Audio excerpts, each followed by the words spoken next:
सपा प्रमुख अखिलेश यादव ने एसआईआर और चुनाव सुधारों पर चर्चा के दौरान रामपुर उपचुनाव का मुद्दा उठाया और चुनाव आयोग पर गंभीर आरोप लगाए।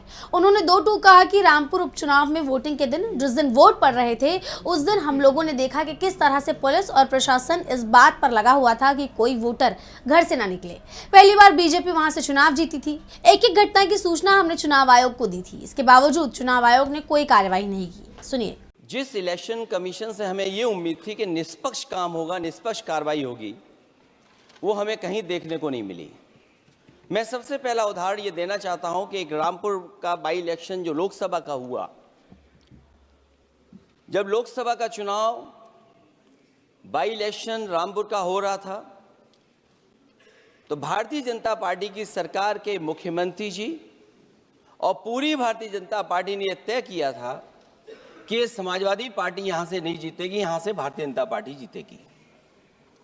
और ये आशंका हम लोगों को थी कि हर तरीके से हम लोगों को दबाया जाएगा, हर तरीके से चुनाव में धांधली की जाएगी। और जिस समय चुनाव शुरू हुआ वो चीजें हम लोगों को देखने को मिली।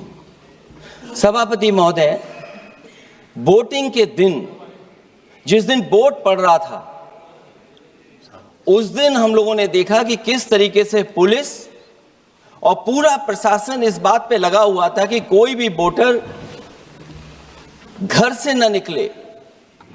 रामपुर का बाई इलेक्शन हमने ऐसा देखा जहां पर पूरा पुलिस प्रशासन, भारतीय जनता पार्टी की सरकार ये कोशिश में लगी थी कि मतदाता बाहर न निकले। और पहली बार भारतीय जनता पार्टी वहां से चुनाव लोकसभा का जीती। ये बाई इलेक्शन लोकसभा की बात कर रहा हूं मैं।